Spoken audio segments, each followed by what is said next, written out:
함께 보실 하나님 말씀은 구약 성경 열왕기하 9장입니다.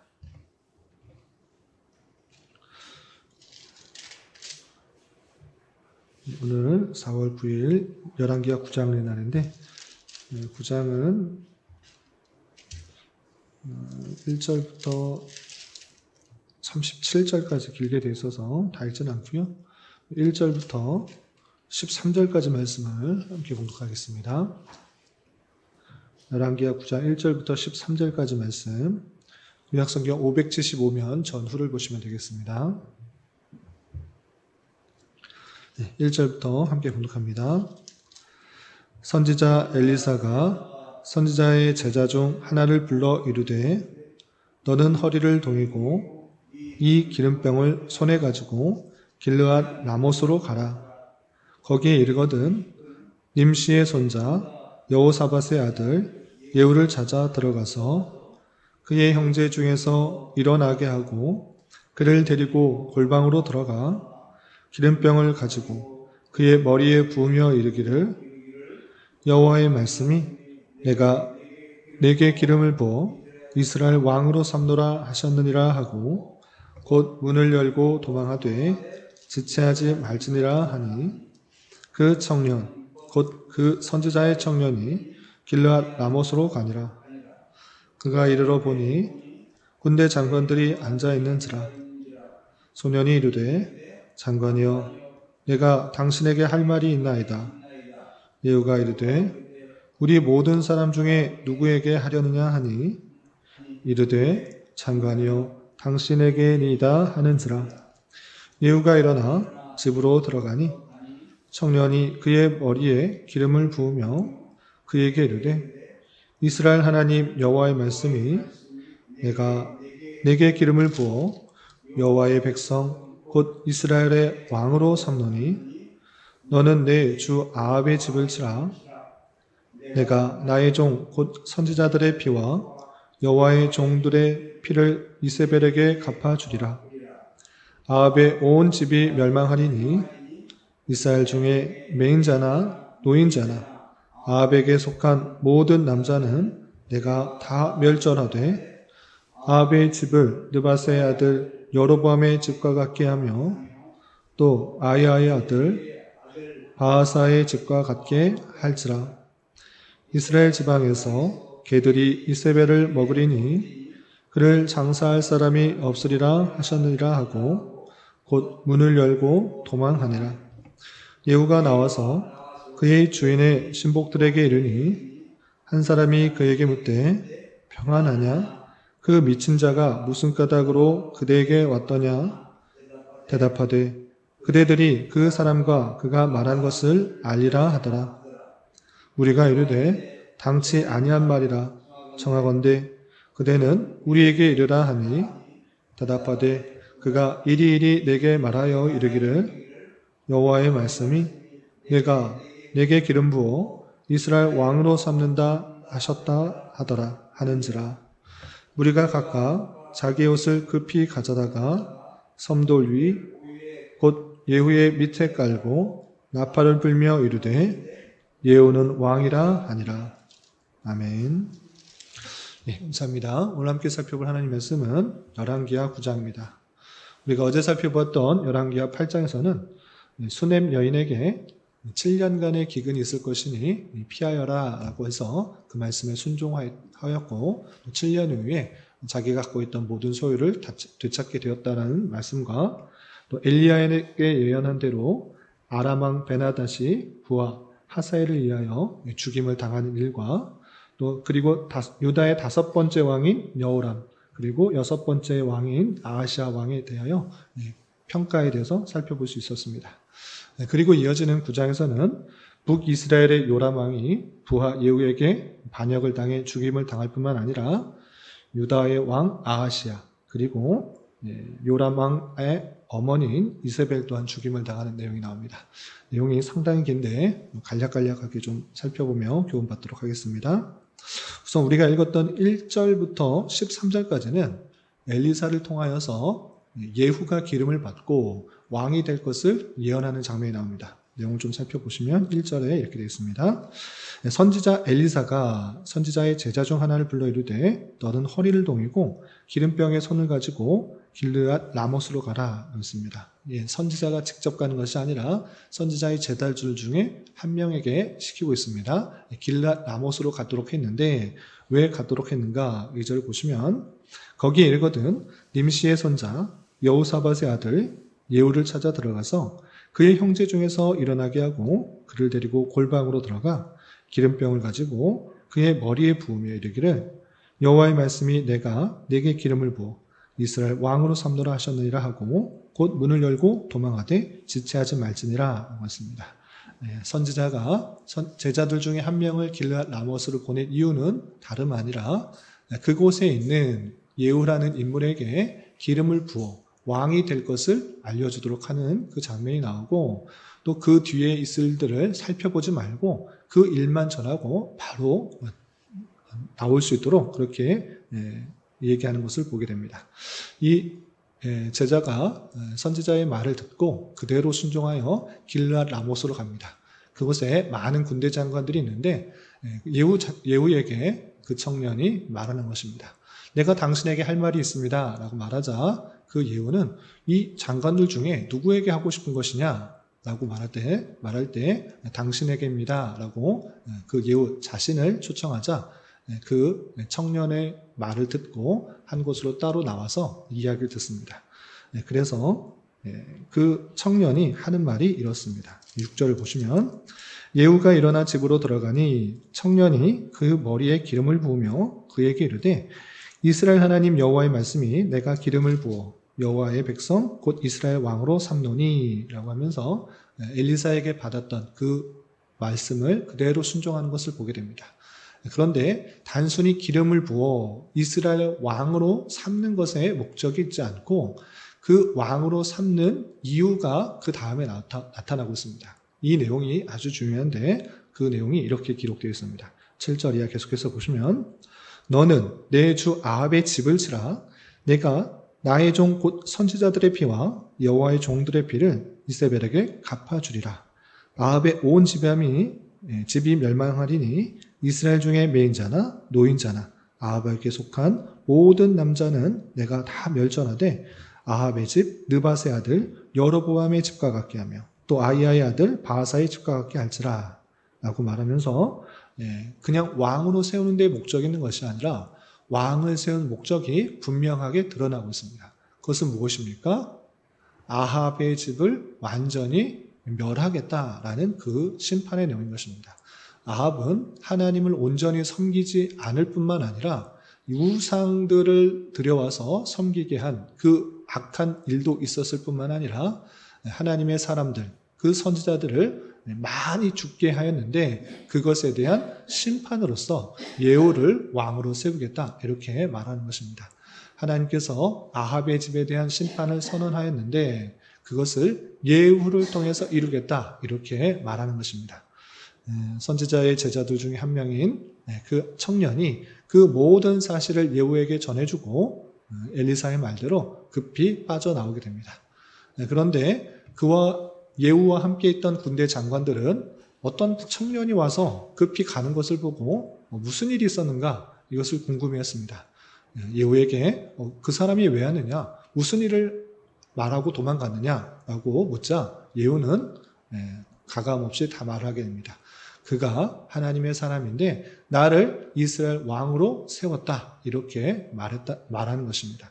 그러자 함께 있던 군대 장관들이 자기 옷을 다 벗어서 예후를 왕으로 섬기는 것입니다. 그래서 예후의 밑에 자기 옷들을 깔고 나팔을 불며 예후는 왕이다 라고 말하면서 예후를 왕으로 추대하는 그 모습이 나옵니다. 그리고 이어지는 14절 이하 26절까지는 예후가 하나님의 사람의 제자로부터 들었던 말, 그 말을 시행하는 첫 번째 장면이 나옵니다. 그것은 무엇이냐?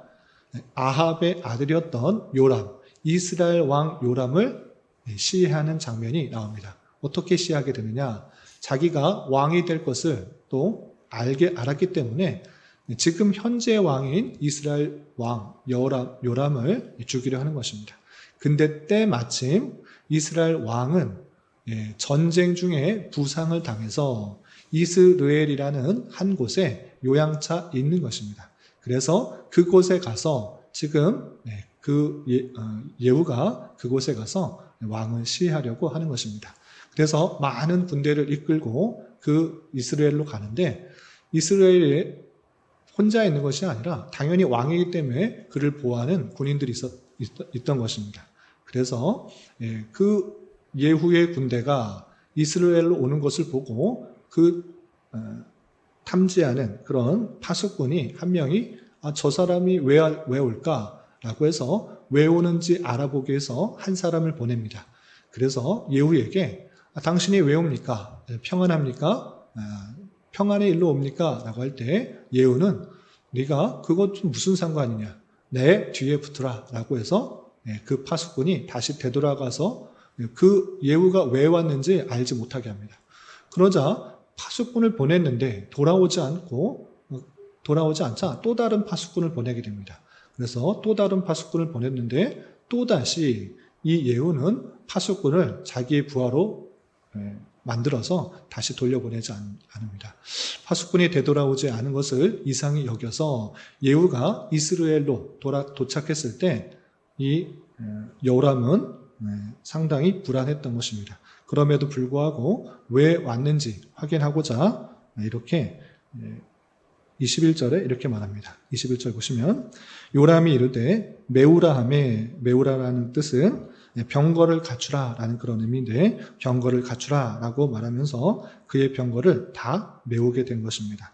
그래서 준비를 하고 있는데 이스라엘 왕 요람과 유다 왕 아하시아가 각각 그의 병거를 타고 가서 예후를 맞을세. 마침 이스라엘 남유다의 왕이었던 그 아하시아가 그곳에 함께 있었던 것입니다. 북이스라엘 왕이 병들었기 때문에 그가 어떠한지 병문안 차 왔었는데 예후가 계속해서 군대들을 이끌고 온다라는 것을 알고 이 북이스라엘 요람 왕과 남유다의 아하시아 왕이 군대를 갖추고 병거를 갖추고 전열을 갖추고 그 예후를 맞이하는 것입니다. 그런데 예후가 이렇게 말하는 것입니다. 만나서 어떻게 말하는가? 22절 보시면 요람이 북이스라엘 왕 요람이 예후를 보고 이르되 예후야 평안하냐 하니 대답하되 내 어머니 이세벨의 음행과 술수가 이렇게 많으니 어찌 평안이 있으리야 하더라. 요람이 곧 손을 들어 돌이켜 도망하며 아하시아에게 이르되 아하시아여 반역이로다 하니 예후가 힘을 다하여 활을 당겨 요람의 두 팔 사이를 쏘니 화살이 그의 염통을 뚫고 나오매 그가 병가 가운데 엎드러진지라 라고 하고 있습니다. 병거를 갖추고 예후야 평안하냐 물었는데 두말할 것 없이 당신 때문에 평안할 수가 있느냐라고 하면서 그를 죽이려 하는 것입니다. 요람은 이제야 눈치채고 남유다 왕 아하시아에게 반역이다 피하라 라고 말하지만 곧바로 예후는 활을 쏘아서 그 심장에 쏘아서 그가 바로 즉사하게 되는 그 모습을 보게 됩니다. 이렇게 하나님의 말씀대로 아합의 그런 죄악들을 심판하기 위해서 예후를 들어서 그 아합의 아들이었던 요람을 죽이는 장면이 나오고 그 모든 것들이 그냥 일어난 것이 아니라 하나님이 예언하셨던 그 모든 것들이 이루어지는 것이다 라고 이렇게 밝히고 있는 것입니다. 25절 이하 보시면 25절 중반절 이하 보시면 여호와께서 이와 같이 그 일을 예언하셨느니라. 여호와께서 말씀하시기를 내가 어제 나봇의 피와 그의 아들들의 피를 분명히 보았노라. 여호와께서 또 말씀하시기를 이 토지에서 내게 갚으리라 하셨으니 그런즉 여호와의 말씀대로 그의 시체를 가져다가 이 밭에 던질지니라 하는지라 라고 하면서 그가 죽였던 그 장소가 다른 것이 아니라 이스라엘 사람 나봇의 토지였는데 그 나봇의 토지를 나봇을 죽이고 차지한 것으로 인하여 하나님의 심판이 예언되었었는데 그 말씀대로 이루어지고 있다라는 것을 분명히 밝히고 있는 것입니다. 그리고 27절 이하 29절에는 또 어떤 일이 나오는가? 요람이 병들어서 요람이 다쳐서 부상 가운데 요양하고 있는 그 모습을 병문안 왔던 사람이 있었습니다. 다름 아니라 남유다의 왕 아하시아였던 것입니다. 아하시아가 그곳에 있는 것을 보고 이 예후는 그조차 죽이는 장면이 나옵니다. 그래서 27절 이하 29절까지 보시면 유다의 왕 아하시아가 이를 보고 정원의 정자길로 도망하니 예후가 그 뒤를 쫓아가며 이르되 그도 병거 가운데서 죽이라 하매 이를 보암 가까운 구르비타 아래서 치니 그가 무기토까지 도망하여 거기서 죽은지라 라고 하면서 남유다의 왕도 이 예후의 반역의 희생자가 되어서 함께 죽는 모습이 나옵니다. 북이스라엘 왕뿐만 아니라 남유다의 왕까지 함께 죽임을 당하게 되는 일도 나오는데 거기서 그치지 않습니다. 예후는 이세벨, 그러니까 자신의 어머니, 이 어머니도 요람의 그 왕의 어머니였던 이세벨도 함께 죽이는 것을 보게 됩니다. 30절 보시면 예후가 이스라엘에 오니 이세벨이 듣고 눈을 그리고 머리를 꾸미고 창에서 바라보다가 예후가 문에 들어오매 이르되 주인을 죽인 너 시므리여 평안하냐 하니 예후가 얼굴을 들어 창을 향하고 이르되 내 편이 될 자가 누구냐 하니 두어 내시가 예후를 내다보는지라 라고 하면서 33절 이르되 그를 내려 던지라 하니 내려 던짐에 그의 피가 담과 말에 튀더라.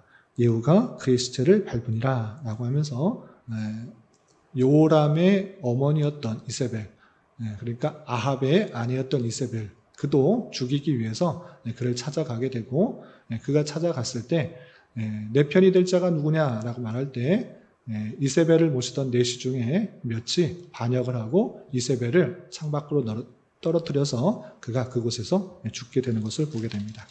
그런데 그 죽은 모습도 또한 우연히 있었다라고 표현하는 것이 아니라 하나님께서 예언하신 그 말씀이 그대로 이루어졌다라고 이렇게 표현하는 것을 보게 됩니다.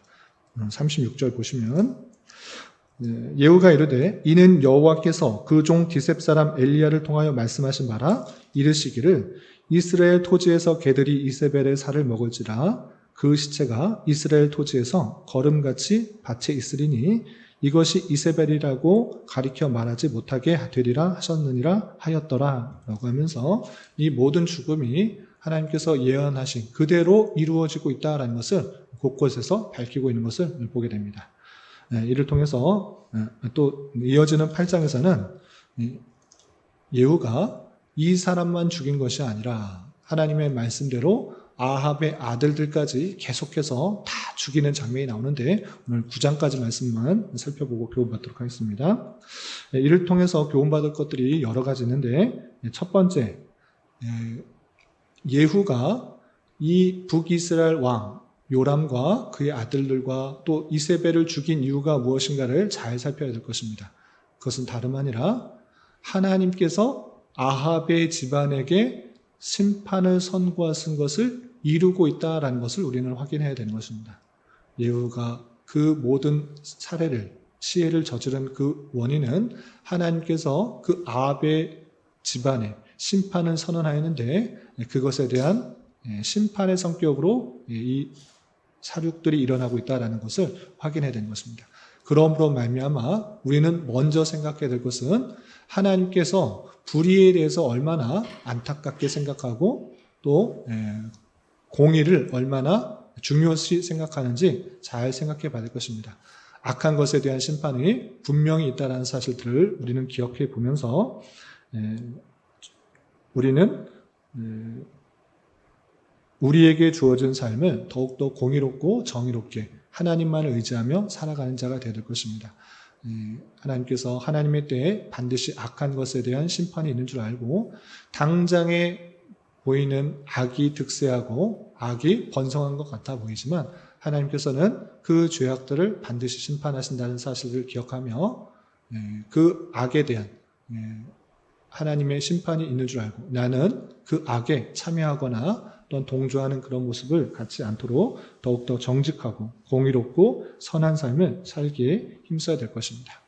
그리고 또 한 가지 생각해야 될 것은 북이스라엘 왕을 심판한 가운데 공교롭게도 남유다의 왕까지 시해를 당하는 그 장면을 우리는 살펴보게 됩니다. 하나님께서 아합의 가문에 대한 심판을 하셨는데 마침 그곳에 남유다의 왕 아하시아가 있었기 때문에 그도 죽임을 당하게 되는 그 모습을 보게 됩니다.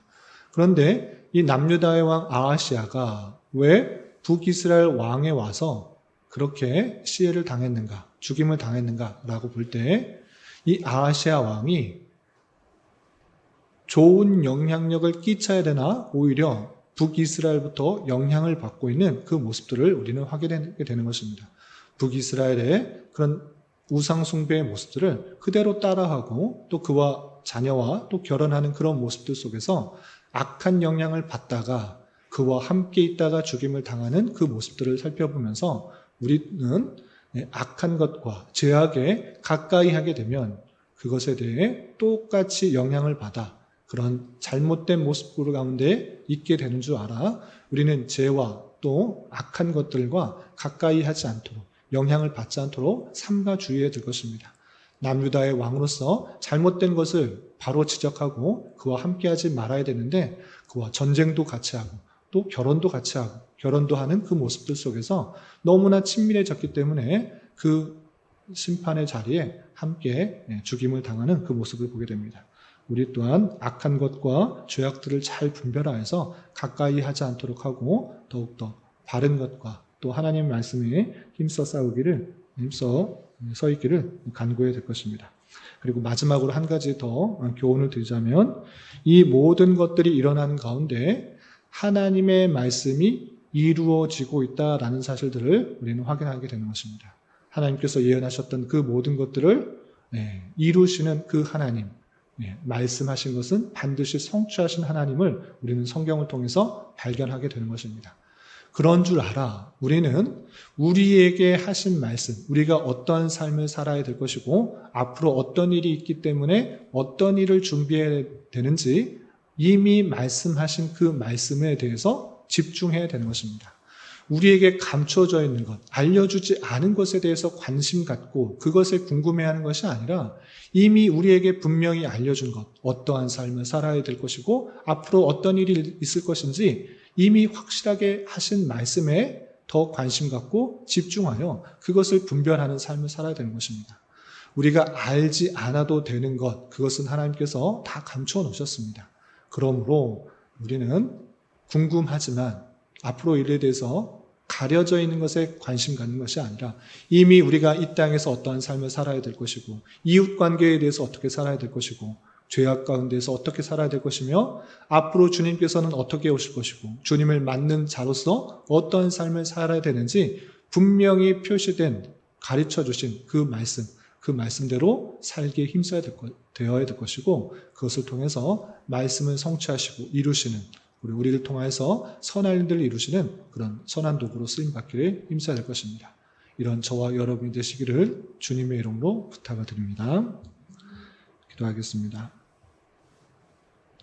하나님 아버지 감사합니다. 오늘 말씀을 통하여 하나님께서 말씀하신 대로 예후를 통하여 아합의 가문과 이세벨이 심판을 받게 되는 말씀을 살펴보았습니다. 이런 말씀을 대하는 자로서 공의로우신 하나님께서는 반드시 악에 대하여 심판하신 줄을 믿고 상대방에 대한 죄악들에 대해서는 모든 것을 주님께 맡기게 하여 주시고 내 자신의 죄악들에 대하여 적나라하게 잘 살펴보며 날마다 죄악을 회개하고 정직하고 공의로운 삶을 살 수 있도록 힘쓰는 자 되게 하여 주시옵소서. 또한 모든 권세가 주님께로부터 나오는 줄 알아 내게 주신 권세와 권력들을 하나님께서 원하시는 뜻대로 행하기에 힘쓰게 하여 주시고 하나님께서 선포하신 말씀은 반드시 이루어지는 줄 알아 오늘날 우리가 행하고 또 깨달아야 할 말씀들에 대하여 더욱더 집중하며 주님의 선하신 섭리를 잘 확인하는 자 되게 하여 주시옵소서. 주님, 교회 내 육체의 질병과 연약함으로 병원에 치료를 받는 여러 성도들과 그의 가족들이 있사오니 주님 붙들어 주셔서 건강하게 잘 회복될 수 있도록 은혜를 더하여 주옵시며 가족의 전도와 신앙을 위해 직장과 사업장의 문제로 주님께 간절히 기도하는 여러 지체들이 있사오니 주님께서 그 모든 사항과 여건 마음과 생각을 주장하셔서 우리의 기대와 소망보다 훨씬 더 풍성한 것들로 채워주신 하나님을 깊이 경험할 수 있는 기회 되도록 인도하여 주시옵소서. 오늘 저녁에 쓸 수요 성경 공부 시간에도 주님 함께하여 주실 줄 믿으며 이 시간 각자 간절하게 간구하는 기도 제목 주님께서 들으시고 가장 선한 것들로 응답하여 주시옵소서. 예수님의 이름으로 기도 올리옵나이다. 아멘.